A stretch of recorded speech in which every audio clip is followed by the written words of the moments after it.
그렇죠. 근데 궁금한 게 있는데 지금 52시간이 진행되고 있잖아요. 예. 근데 무역 전쟁이 계속 되는데 이런 52시간 근무가 바람직하다고 보세요? 그 부분은 우리나라의 근로기준법에 천재지변이나 그에 준하는 비상사태가 발생할 때는 초과 근무를 할 수 있다고 규정이 돼 있어요.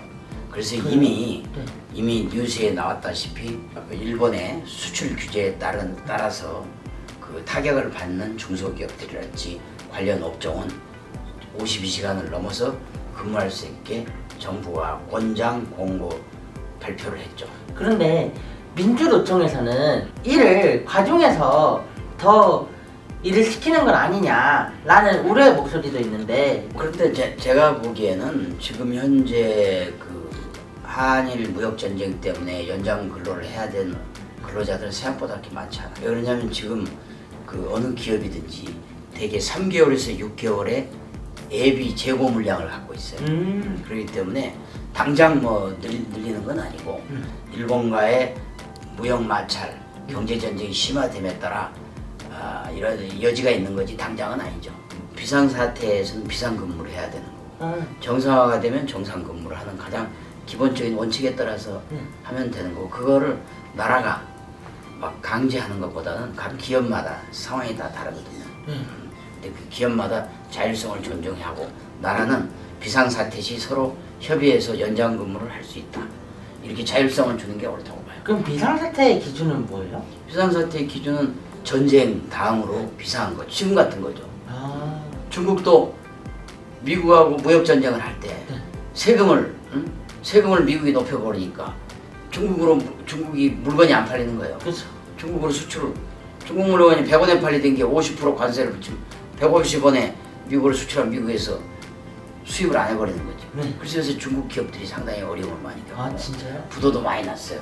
중국이라는 나라가 언론을 통제하는 나라이기 때문에 보도가 안 돼서 그렇지 중국 기업도 어려운 기업이 굉장히 많아요. 그 우리나라도 지금 어려운 당연히 어려울 수가 있죠.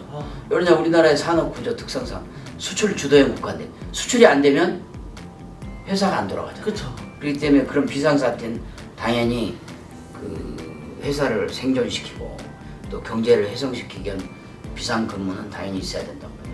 지금 무역 전쟁이 하루아침에 일어난 거잖아요. 그거는 갑자기라고 보기에는 그렇고 한국하고 일본 간의 그 과거사 문제는 오래 전부터 있었어요. 그래서 이 무역 전쟁의 잉태는 이명박 대통령이 독도를 방문하면서 한일 간의 과거사 문제가 도출됐고 또 박근혜 대통령이 미국의 권유로 위안부 문제를 서둘러 봉합하면서 거기에 반발이 많이 생겨가지고 그게 이제 문재인 대통령으로 넘어온 거죠.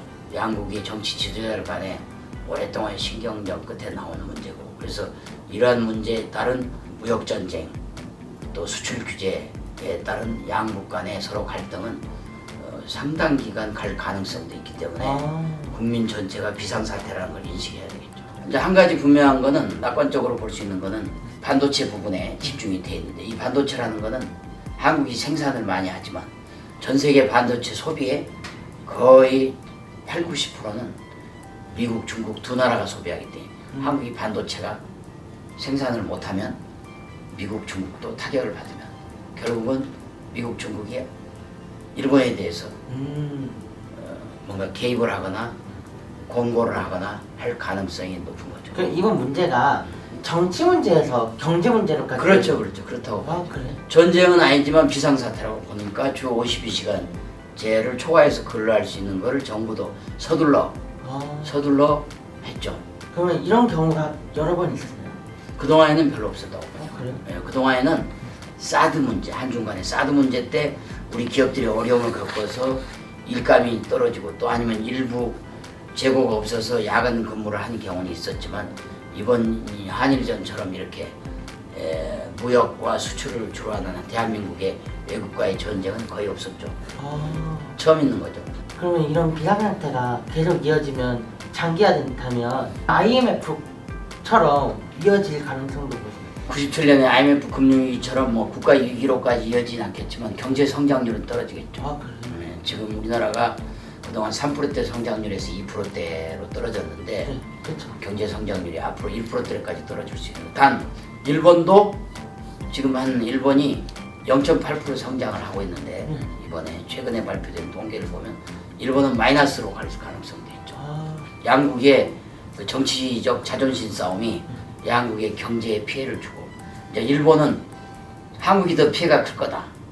자기도 있지만 이렇게 생각을 하고 공격을 하는 거고 한국은 뭐 일본 없이도 한국 경제가 돌아갈 수 있는 시스템을 만들자 뭐 이렇게 해서 양측이 지금 팽팽한 대치를 하고 있는 거죠. 이번 일본의 경우는 일본 정부의 정치적 의도가 너무 지나치다고 판단하는 한국 국민들이 꽤 많아서 민간 차원에서 그 다양한 불매운동들이 일어나고 있는 것은 참 불행한 일이죠. 그래서 빨리 한국과 중국의 정치 지도자들이 다시 만나서 이 해법을 찾는 게 양국이 사는 길이고 아까도 이야기했지만 전 세계의 경제의 주름살이 안 가게 할 수 있는 거죠.